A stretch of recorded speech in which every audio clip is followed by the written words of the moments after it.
It is the earthquaking, pillars shaking, podcast listening, leader of the Meat Pop Express, Big Trouble Ben Bishop. And get ready, folks, because you are tuned in to the fastest growing professional wrestling podcast in the world, the 3 Count Podcast. I knew that she raised one. All of your hate won't change none. Who you think you are? Welcome everybody to another great edition of the 3 Count Podcast presents Now Entering the Ring. I'm your host, Clifford Red Dog Miller. You know, I'm here, and who knows, maybe other guys will just run in because I run solo with these trips, and sometimes they like to hang out, or they don't. Whatever. It is what it is. So, this is the 3 Count presents Now Entering the Ring, which means one thing. We have a special guest for you. You see him right next to me. He is the man who runs his shows out of Tampa, Florida. That's right, Tampa, the Tampa. Everybody knows what was going to happen there, but it just was not meant to be. But give it up for Mr. Jeremy Gomez, the owner, the founder, the man who puts on the greatest shows out of Florida because, WWE, hey man, sorry, you coming close second? Not really. But give it up for the man who hosts Generation Championship Wrestling. What's up, guys? How you doing? Thank you for the absolute best shows out of Florida, actually. You know what? I'm gonna go with that. It's the best shows. Yeah, Tony can listen. Hey, Tony, we run the best shows. You just use all our talent roster anyway, so it's fine. He said, "Take note." How you doing, man? I'm good. Yo, thank you for making this happen, man. I'm glad that you were able to come on with us. I appreciate it. Like I told you, I had a rough day today of playing Assassin's Creed, and that's it. It's a rough day. And I watched it rain too, so that was fun. And then I promoted every other second of the day, so it's cool, man. I'm happy. Anytime I can get away from social media and crap, I'm good. Yeah, I'm the same way. Where and it's crazy because we were just on before the show. We started recording. It's like our phones have become like our offices, so we're always on there busy. I feel like if I'm not on social media networking or talking about the podcast or promoting the podcast, I'm always on there, I don't know, just connecting with people and trying to get try to do interviews and stuff like that and bring people on the show. All day. Never ends, man. But whatever. It's better than a desk job, I guess. I'm going to have one of those too. I don't. I need a desk job so I can not think of wrestling once in a while. That'd be fun. No, I'm just kidding, man. It's not. I'm it's not like that. Don't. It's like that scene in Billy Madison. Don't say that. Don't you ever say that. I ain't gonna lie. The last desk job I had lasted about 3 hours, and then I quit. I've never had a desk job since. It was a long time ago. I think I was 19 years old. I'm 41 now. Lou. So. What up, Lou? So, give you a heads up. Yes, he is my longest friend. He's been my friend since, 1997. Even with a Braves hat? What's that? Even with a Braves hat? Yeah, even with a Braves hat. He's a man from Lincoln. Give it up to the man named Lou, the franchise. Gave him a golf clap. How you doing, Lou? Hey. So let's just jump into these questions because, Lou's catching up. He can just hang out with us. So catch up, Lou. Yeah. Right. So talk to us, man. Talk to us about Generation Championship Wrestling. How did it come to be? What motivated you? I don't know, man. I got lucky. My other business is running large scale festivals. I have a Guinness World Record for the largest parade of food trucks. We do big food truck rallies, and then that turned into big other events and other festivals. And we were doing a pro cannabis festival in Florida. And my wife owns a clothing company called 420 Nation Clothing. So anyways, we were at a festival and she was doing a fashion show for her clothing line. And one of the models ended up being a wrestler. So we got to talking and that turned into a wrestling show and that turned into more wrestling shows and that turned into more wrestling shows. And that's pretty much how the company got started. I mean, I've always been a wrestling fan since a very, very young age, but I didn't have any thought process of starting a wrestling company before that, and I just fell into it, man. So And I don't know. And I'm OCD about things, and it was about midlife crisis time. So I was like, why not throw money at something? I dig it. Don't need money. But start a wrestling company. Perfect. Yeah, just So- nothing better than that. So, like, what has been like one of the biggest obstacles that you've like run into with, running a promotion?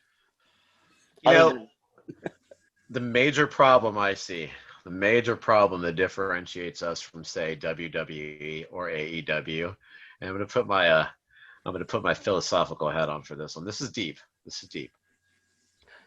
I'm not a billionaire like Vince McMahon and Tony Khan. That's it. No, that's it. Like, man, I don't know. I'm used to doing events. Like I said, I own an event company. So other than the fact that, like, man, I wish I had expendable money like then, it's pretty easy, man. I mean, it's, I think, like any other event, like locking down a location has always been the hardest. But we've been running at my like festivals and my things for like almost 2 years. So that was kind of easy. My hardest challenge has been locking down a building that we wanted to stay at, and we've got that now. So I mean, that's been it. I got lucky, man. When the guy I met that was the model, like, hooked me up with really good wrestlers and really good people at like from day one. I mean, the first person that was ever in a GCW match was Gangrel.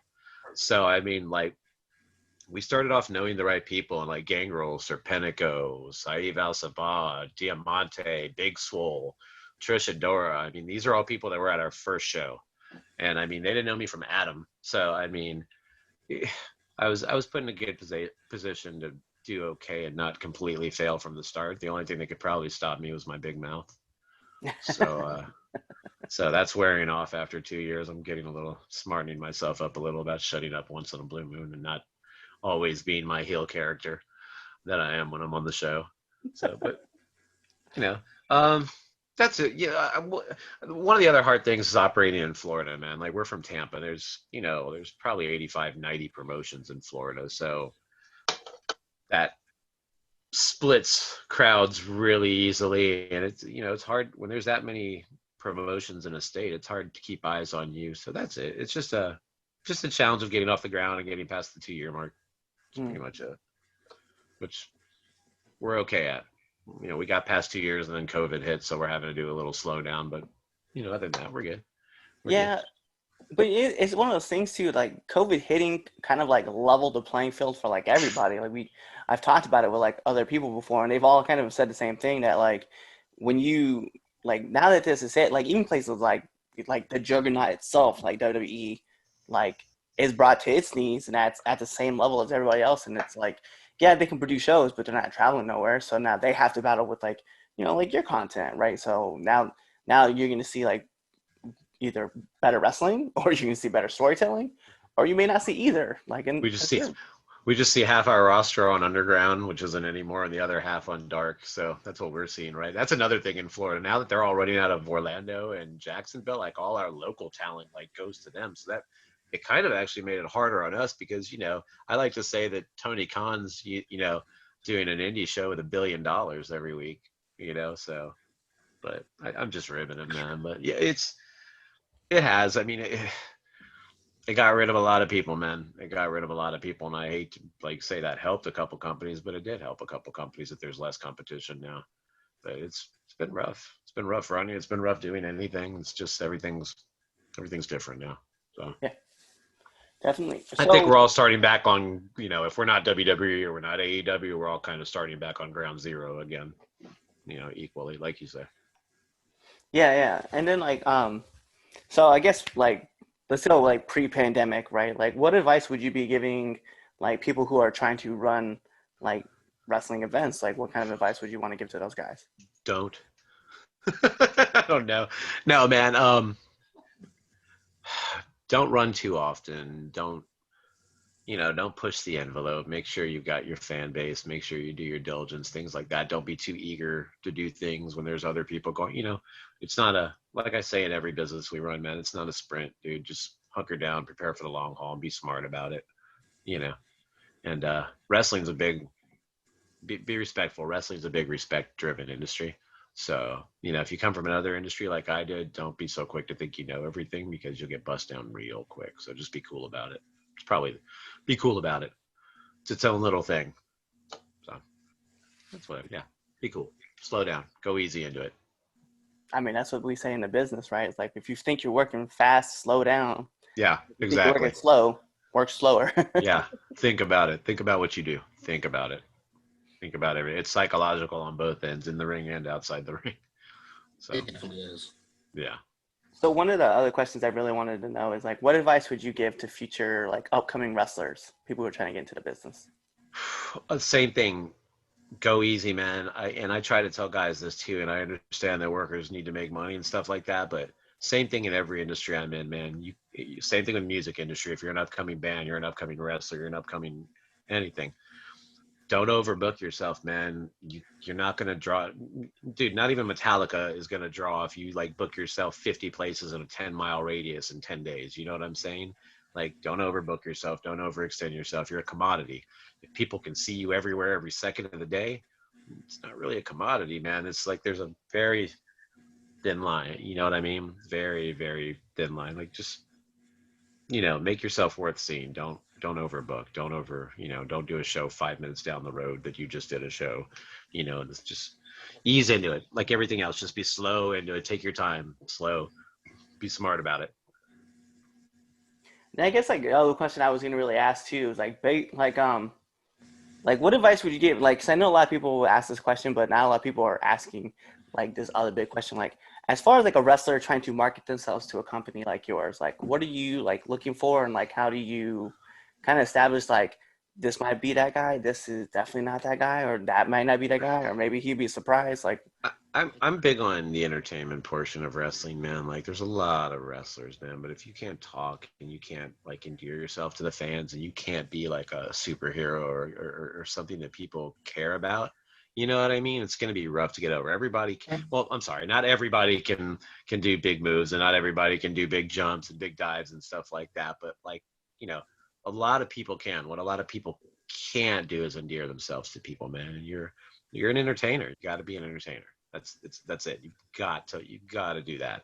You can do the best, you can do the best dives in the world, man. But if you get on the mic and you can't talk, or it's just scared, or you're staring blankly, it's just, if you're freaking Mongo, that's probably, he got over a little bit. But anyway, the point is, man, you got to invest in your character as much as you got to invest in your moveset. That's what I'm big on. I'm big on personality. If I can tell somebody's going to have a good personality and they're going to be like that, I'm cool with that. We can work with that. Well, I'm going to hand over to Lou, let him ask some questions for you, and then we have the world famous 10 count questions coming up. Sweet. What up, sweet Lou? What up, Mr. Gomez? Yeah, yo. First question is can you send me to your promotion? Can I send you to my promotion? Wrestler. As a pro wrestler? I wish. I would tell you would have to talk to my books, and after that, you would have to talk to your trainer. We would need to talk to your trainer and see if you're worth a damn first, buddy. My trainer's right. My trainer's right here. Help me interview. Is he worth a damn? I mean, as far as interviews go, yeah, he's worth a damn. But I'm just saying, like, you trying to throw me out there about, like, you train with me? Like, I'm in Baltimore, sir. You are in Lincoln. This is not going to be fair. No, okay. On a serious note, what do you want to do post-pandemic? We started. Yeah, I'm trying to set. Florida's a touchy place, man. There's a lot of horror stories about wrestling in Florida. There's some bad people in Florida, man.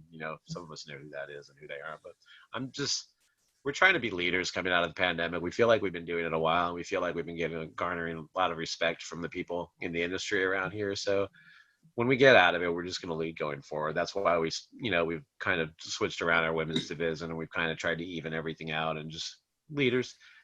Trying to make wrestling better than when we started. And we're trying to make Florida wrestling better than when we started and have a little better name. And hopefully we're doing that. With the exception of my big mouth. Hopefully we're doing that. I feel you. Okay, perfect. Well, Cliff took my other question. I was going to ask you what your ideal worker is, but you kind of gave us that. You got to be good at everything you do. Somebody that can fucking work. Sorry about my language. I don't know. Somebody that can work, man. Somebody that can do the job. You know. Nobody's gonna fucking care. Language. Do you have any regrets with this promotion? Yeah, there's a lot of them. Mostly centered around me. No, I don't know. You know what? No, I don't have any. I don't think I regret that a pandemic stopped us from doing our WrestleMania week show. I regret that I didn't get to main event with God. But I regret a couple things like that. Other than that, I think we're doing okay. Haven't screwed up too much. You know, we're looked at okay. If there's ever been any problem, like I said, it's past. If there was ever been any problem with GCW, it was me playing my heel character too much in a time when people actually drop character. Other than that, I think we're doing okay, man. We're still here. We made it through a pandemic. We have a fan base. We have good respect amongst the wrestlers. You know, they know they're going to get treated well. They know they're going to get paid well. You know, so I think we're doing okay. I don't regret many things I do unless they're really regrettable. So I think we're doing okay. You know, I regret not getting to show the world our WrestleMania show because that was going to be epic. You know, but we'll do it again. So 2021's right around the corner. Mm-hmm. It might be in our hometown again somehow. If you aren't doing this promotion, you aren't event planning, what could you see yourself doing? Is this from like I'm not doing it anymore or I'm retired from it all? I'm not doing it anymore. What could you be doing? Wow, man. I don't know. I'd probably be, if I wasn't doing my dreams and living my dreams to the fullest and all that, you know, I'd probably be helping my wife living her dreams. My wife's always wanted to start, my wife wants to help children. She's always wanted to start a camp for underprivileged children and stuff like that. So if I wasn't doing my thing, I'd probably be helping her and she'd probably be doing something like that. So that's cool. I'd be raising my daughters just like I am. I would just have a couple more minutes of the day to hang with them. But, you know. That's respectable. Helping other people. I'd still be helping other people somehow. I like it. All right, last question. Let's jump in the time machine. 5 years from now, where do you want GCW to be? I hope 5 years from now I'll either getting to the point or I'll be at the point already where when like, you know, somebody, you know, when Tony Khan or Vince offers one of my people a contract or something, I can be like, hold on, check out my contract first. It might not be as high lucrative as those guys, but you might like it better. So hopefully I'll be able to contend with some of the big people and not, you know, lose our talent. I don't say lose our talent because I'm always happy when our talent gets a contract and gets paid, but I'd like to be the people paying them and being able to retain my guys that we grew up with. You know, that's it. That's all for me. Entertaining. That's awesome. I mean, those are great goals too. Like I know, like Absolutely. we've had a couple of your guys like actually on our show. Like we've like gone through and interviewed them. So that's why I thought like this relationship, like Leslie's working this and trying to get this interview together. I was like, this is gonna be awesome because, you know, we talked about it. We chatted about it too. One of our favorite people is Solomon Stone, like the Gold Rush himself. I love that guy. Yeah. So cool. I can't wait to have him back on the show. Yeah, I mean, that's a guy that you give him a mic and just entertaining as hell, man, for probably as long as he has the mic, man. So, and he gives a damn and he cuts great promos and he sends in promo and he does what he's asked. And, you know, he's in it for the business. So I like Solomon. Yeah, I remember his promo that he cut where he was on the beach. I was like, this is nice. I could take the ones this. He's been cutting on Aaron Nova and for our 24/7 title is hysterical, man. Wait till they get together one day. It's going to be great. Yeah, Absolutely. and then I totally forgot that you guys were supposed to be with God over WrestleMania weekend. I mean, there was a lot of shows planned for Tampa, but I remember that one and the fact that I was like, geez, man, like God, we had Tajiri, we had Psychosis, man, we had Tessa, we had Tessa and Priscilla in the same locker room. We had there was a lot, man. We had Yellow Rebellion from Puerto Rico, which is Mecha Wolf and Bestia and Ray Horace. I mean, a lot of people, man, and that it just keeps going on and on and on. It was a good. I had taken 10 months and talked Alex Riley into coming back to wrestling. So Alex Riley was returning to wrestling at our show. That didn't happen. Yeah, it would have been fun, man. It was gonna be fun. I was gonna have fun. Yeah, it was definitely it. And I remember the be a show good time. looking. I think I was talking to Solomon right before. No, it would have been right after. But he had just, he was talking to me about that show too. And I was like, God, I totally forgot about, because Tamatonga is like one of my like dream guests to get on the show, and I will get that accomplished somehow. But yes, someday he'll be on the show. I mean, not only that, they were wrestling my faction guys. So like, I was in the match. I was gonna be a manager. I was in the freaking match with God, and then it just went like. Hey, and on top of that, man, Tajiri was coming, bro. I mean, I was so pumped for Tajiri. The Buzzsaw himself, yeah, I would be too. But That's another dude. I was like, Tajiri, man, you don't have to, but will you send in a promo? Dude, he had a promo sent in like in a half hour. I was like, bro. W Original sending me promos 30 minutes after I asked him if he could possibly do one. Like, yeah. I do. You know what's funny is like asking people to. That's like my big fear is like, and I'll be honest, like for the show, like asking people like, hey, can you cut me like a thing where it's just like, hey, I'm XXX and you're listening to the 3 Count podcast. And I don't know why everybody's so happy to do it, but I'm always scared to ask people. Me too, man. I get scared to ask people that I'm paying if they're gonna do a promo because I don't want them to be like no, and then I'm like, fucking dick, I don't want to work with you anymore. Asshole. You know? But with that being said, this is the 3 Count podcast, so we have to get to the world famous best segment on this show, the 10 count questions. Here's how it works. We're going to fire off questions at you rapidly. It's whatever's first thought that comes to your mind.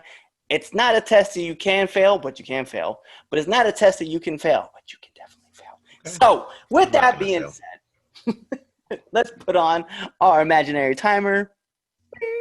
And here we go. Shoot. SmackDown or Raw? Oh, SmackDown. Favorite movie? Journey to the Center of the Earth starring Pat Boone, followed by Goonies. Yes. Followed by Day of the Dead. The remake, not the original. This could go on for a while. Secret of NIMH is the greatest cartoon movie ever. I do love the Secret NIMH. Yeah. Bret Hart or Shawn Michaels? Shawn Michaels. Favorite I'm an AWA guy, bro, so sorry, Sean. Favorite TV show? Oh, but you mean current or forever? Let's go both. Current's Curse of Oak Island, which is premiering tonight again for like the 10th season. Maybe they'll find something. All-time favorite TV show? Damn. Maybe like Lost or Walking Dead, or if I want to go way back, like the old-time favorite TV shows, like the original Batman from '66. But man, there are a lot of them. Right now, Curse of Oak Island. Right now, Walking Dead. Yeah, but longest one probably like Batman. Yeah. Yeah, my wife was definitely upset with me when I first met her that I've never seen Lost. We were living in Hawaii, and she made me sit down and watch all of the seasons. And you're wrong. My favorite TV show of all time, I'm sorry, is Star Trek: The Next Generation, which I watch on repeat constantly in my office, and I've probably seen the entire series like 40 times. Oh, okay. Well, that would have answered one of my other questions if I wanted to ask. I could have just been like Kirk or Star Trek. Yeah, I could have been like, Kirk or Picard. Picard, yeah. Kirk and Picard evenly and nobody else. So, WCW or WWF? Oh, WWF. Favorite match? Mondo Guerrero and Hector Guerrero versus Simon Diamond and Tanaka and DDP in the corner from AWA in 1986. Favorite match ever. I love wrestling. I told Shaw Guerrero this, who's Shaw's debuting for us at our next show. I told Shaw this. The reason I like wrestling still is because of Mondo Guerrero. That dude just got in the ring and made everybody else look like they were horrible. Kind of like Eddie did when he got in the ring, man. Absolutely. Hung, it was because Eddie let you. If you hung in the ring with Mondo Guerrero, it was because Mondo let you. He was a freaking badass. This is very true. Like watching him wrestle babies half the time. Sorry, Tanaka. Simon, you were great. Favorite podcast? Favorite podcast? I would have to say the Generation Championship Wrestling podcast. Or like real, like big, huge podcast. I like I like Talk is Jericho, man. I It's was probably one of the. It probably got me listening to podcasts, and then obviously Three Count Podcast, and then obviously what was I on? And then obviously I should plug my sponsors. We Love Wrestling Podcast, and then Yeah. Vegas Bad Boys of Wrestling Podcast or other sponsors. I need a list that I can hold up our freaking sponsors list. These guys. Here's everybody we like, plus these guys. The podcast that I have listened to most in the world would be Talk is Jericho. It's Yeah, aside from our show, and I do listen to like every single episode we have. I have to say, for me, the Joe Rogan Experience is next. I didn't even think about that, but I've only listened to like 2 of those, I think. Yeah, I found myself. Where is that? I've just gotten into listening to podcasts since I started doing wrestling, and then the first one that got me into listening to more podcasts was Jericho, and that's what clued me into there was a podcast world. So Yeah, but my he's next- just it's Jericho. He can get whatever guest he wants. So obviously he's got a good podcast. Oh, who am I going to call today for a podcast? Whoever. whatever. I need Barack. Yeah, he had Andrew Yang on the show. Like, Yeah, I can't do that. I can't be like, who do I want a podcast today? Okay, you're on. Cool, Jericho can do that. so, what is your favorite adult beverage? Adult beverage. I thought you were going to say beverage. I'm like Waterloo.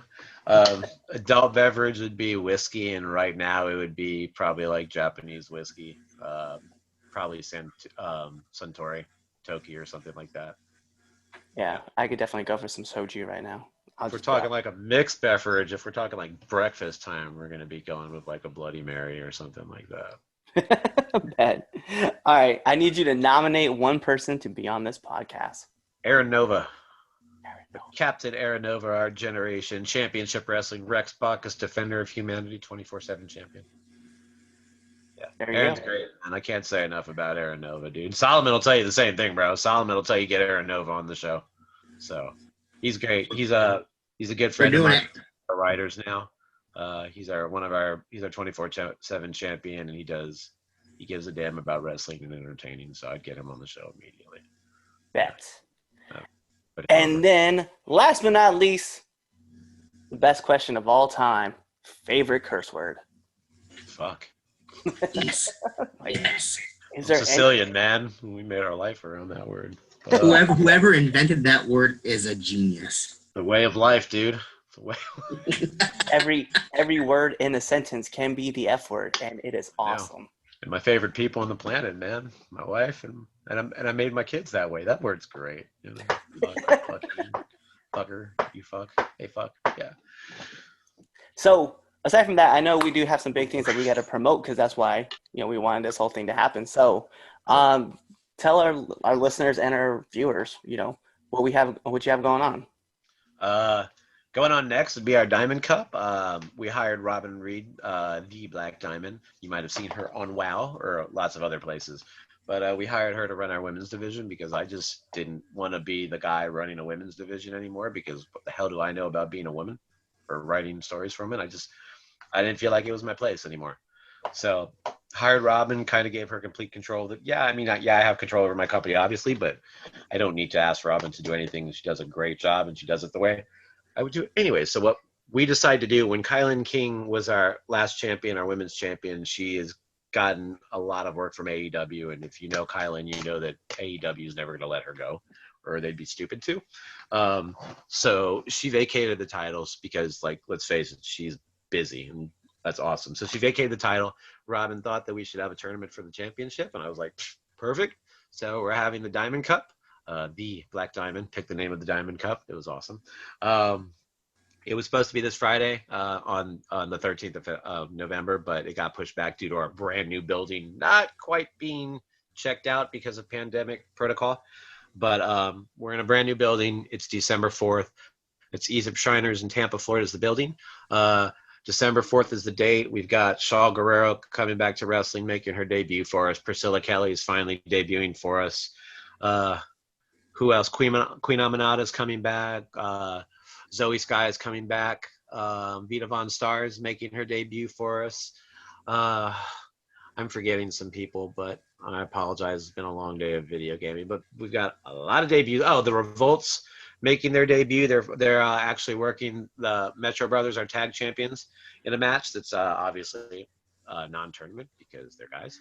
We got Persia Pierce taking on Chelsea Durden for a pre-tournament match, and that's what we're doing, man. We're just, with the exception of the one gentleman's match in the middle, because we wanted to give we wanted to give a break in between the monotony. And by the way, if you're being inclusive, having an all women's show isn't very inclusive. So we decided to put one men's match in.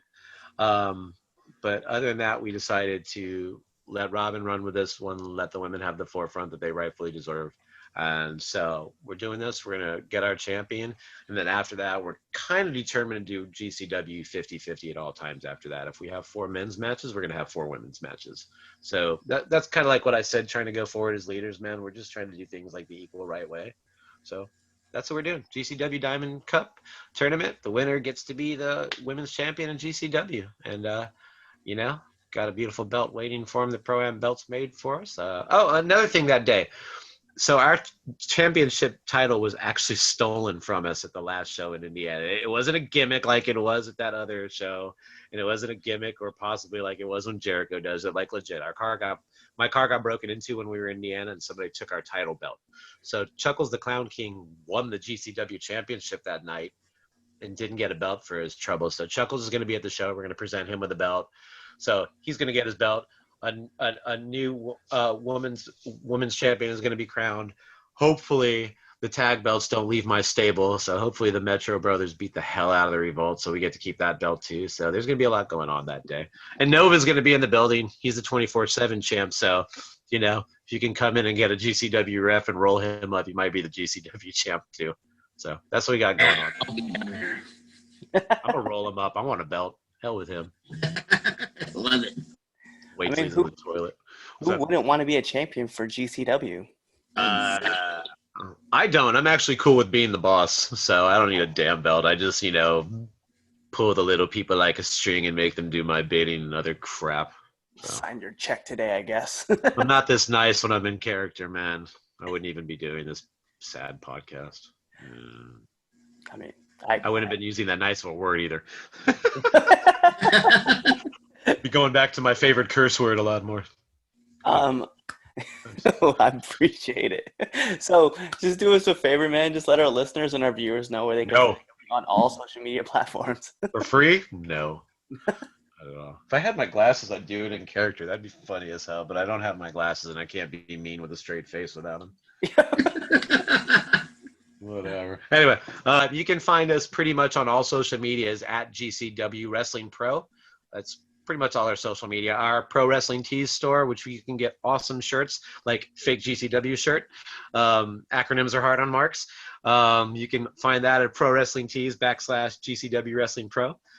You can go to our website. That's GenerationChampionshipWrestling.com. Am I forgetting anything? Oh, you can buy tickets to the Diamond Cup. It's GCW Women's Tournament /Eventbrite.com. I think I did that right. Or just go to Eventbrite and type our name in. And that's it, man. That's it. You can find us on MySpace, Generation Championship Wrestling. There's 0 content on the page whatsoever, and it's a placeholder. So let us know that you've been there. Let us know how MySpace is doing. Anything else? We don't have a... do we have an OnlyFans account? No, we don't have an OnlyFans account right now. We don't do any customs. We don't use chloroform. No, that's it. All right, well, bet. A very Florida joke. Look it up, dude. It's a very Florida wrestling joke. Oh, I'm well aware of the joke. I know. Not something to laugh at, man. It's a very touchy, bad subject. You're absolutely right. I can't believe you. Wow, Lou, this guy. I mean, wow. I'm ashamed to call my best friend right now. So rough. So with that being said, I am Clifford Red Dog Miller here, the host of the 3 Count Podcast, Now Enter the Ring, here with Lou the Franchise. This is, as I said, Now Entering with Jeremy Gomez, a.k.a. the founder, a.k.a. the owner of Generation Championship Wrestling. So check out our next episode. Be there or be somewhere else. Be somewhere else. Enough with it. Hey guys, if you like this video, make sure you subscribe to our channel to get the best content from the 3 Count. We're the best podcast out there. Don't let anyone tell you different. Make sure you follow us on Instagram at 3CountPod, as well as on Twitter at 3Count_pod.